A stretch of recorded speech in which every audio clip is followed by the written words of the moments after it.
นี่คือเฮ็ดตับควายนะพี่น้องเด้อได้มาแล้วให้ล้างเลยพี่น้องเลยล้างน้ำดีๆเพิ่นเว้านะผมก็บ่เคยกินนะพี่น้องแต่ผมจะกินลองดูนะพี่น้องเด้อจะบ่ยันเบื่อบ่ตาสนี่เฮ็ดตับควายนี้อยู่สกลนครหรือบ้านผมบ่เคยกินนะพี่น้องเด้อแต่เพิ่นเว้ากินได้นะพี่น้องเอ้ยแล้วผมจะลองกินลองเบิ่งเบื่อก็บ่เป็นหยังพี่น้องเพราะว่าผมมียาผมมีสมุนไพรถอนพิษอยู่ผมสิหั่นแล้วผมสิต้มพี่น้องเพิ่นเว้านี่มันกินแซ่บเลยพี่น้องเอ้ยเพิ่นเว้าฮะแต่ผมก็สิลองเบิ่งนะพี่น้องเด้อมันแซ่บเพิ่นเว้าพี่น้องนี่แล้วผมก็สิหั่นพี่น้องหั่นแล้วก็สิไปต้มพี่น้องแล้วต้มแล้วผมยังสิทอดล้างน้ำดีๆเพิ่นเว้านะโอ้น้ำมันนี่ปานขมิ้นพี่น้องเอ้ยเรื่องไอ้ห้อยพี่น้องล้างน้ำบิดอยู่พี่น้องผมเดี๋ยวผมจะเอาไปต้มพี่น้อง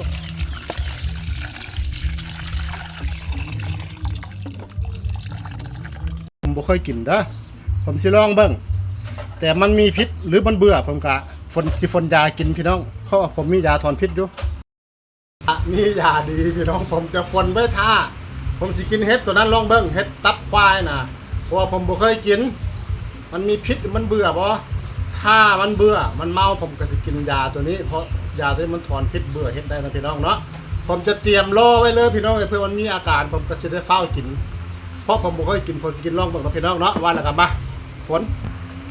มาพี่น้องวันแล้วก็ฝนเลยฝนรอเราอย่าให้เราเบื่อ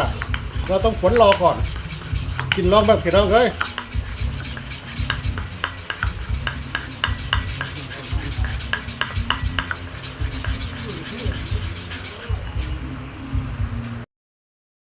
เราก็ไปเททิมพี่น้องต้มจัก2เทื่อเด้อพี่น้องเด้อต้มน้ำจัก2เทื่อพี่น้องแล้วเราจะไปเทต้มน้ำรอบ2พี่น้องแล้วผมจะไปเททิมแล้วผมอยากสิมาทอดพี่น้องแล้วอยากสิกินสู่พี่สู่น้องเบิ่งว่ามันกินได้จริงบ่แต่หลายคนเพิ่นว่ากินได้แต่ผมยังบ่เคยกินเด้อสกลนครบางคนบางพื้นที่ยังไม่เคยกินเห็ดตับควายนี่เททิมกับพี่น้องน้ำที่2เด้อเททิ้งแล้วผมจะมาทอดบาดนี้เทน้ำมันเลยผมสิบ่ทอดหลายเด้อพี่น้องผมสิบ่ได้กินหลายเพราะว่าผมสิกินลองเบิ่งซื่อเพราะว่าผมยังบ่เคยกินนะพี่น้องว่ามันจะกินได้ไหมหรือว่ามันจะมีพิษลูกชายว่าจะกินน้าพ่อนะคนสิทอดเราเบิ่งได้พี่น้องเด้อจะทอดลองดูคนจะทอดแค่2ชิ้นพี่น้องเพราะว่าผมสิกินลองเบิ่งแค่นี้ปิดแก๊สเลยนาทีสุกก็นาทีสุดก็สุกแล้วพี่น้องเดี๋ยวจะกินให้ดูว่ามันกินได้จริงไหมตาสนี่ในที่สุดผมก็ทอดสุกแล้วพี่น้องนี่ผมจะกินให้เบิ่งนะพี่น้องนะว่ามันกินได้จริงบ่ผมก็เห็นเพิ่นกินอยู่ในคลิปนะพี่น้องแต่ความเป็นจริงแล้วอยู่แถวบ้านผมเนี่ยเขาจะบ่กินตัวพี่น้องเขาว่าเฮ็ดมีพิษเขาว่าพี่น้องนะผมเตรียมยาถอนพิษไว้แล้วละพี่น้องเอ้ยผมฝน มันกินได้จริงบ่รสชาติมันสิเป็นยังไงผมจะบ่ได้ปรุงเลยเด้อพี่น้องเด้อเด้อันนี้เมียผมนั่งเบิ่งพี่น้องนี่อันนี้เมียผมนั่งเบิ่งว่ารอดูอาการว่ามันจะมีอาการยังไงกิน รอดูอาการผมบ่ได้หมักเลยพี่น้องเอ้ยเป็นได้ไดตับไว้วะรสชาติ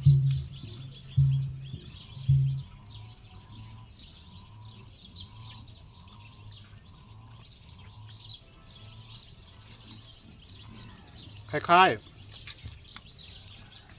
มันเนาะอันผมทอดอยู่แล้วถ้าเอาไปพัดกะเพราน่าจะแซ่บพี่น้องพัดกะเพราน่าจะอร่อยคล้ายๆกับตับพี่น้องสมพ่อเพิ่นจะเอิ้นตับควายคล้ายๆกันกับตับเด้อพี่น้องเด้อย่ำแต่อันนี้ผมกินดอกแก่ของเพิ่นผมสิบ่กินหลายเด้อพี่น้องเด้อเพราะผมบ่ค่อยกินถ้าเห็ดมีพิษกินนิดเดียวมันก็มีพิษแต่ถ้ากินได้ประมาณ5 นาทีไม่มีอาการถือว่าผ่านถือว่ากินได้หรือไผเคยกินกายยกมือขึ้นหรือบอกเลยนะพี่น้องเด้อมุมมืดนะมุมมืด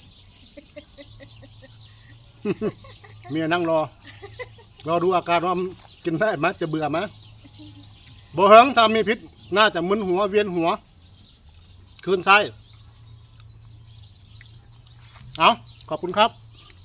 สิเบื่อสิเมาเดี๋ยวจังสิบอกอีกทีนึงเลยพี่น้องเด้อเบื่อปะเบื่อไหมกินได้ไหมแล้วจะบอกอีกทีหนึ่ง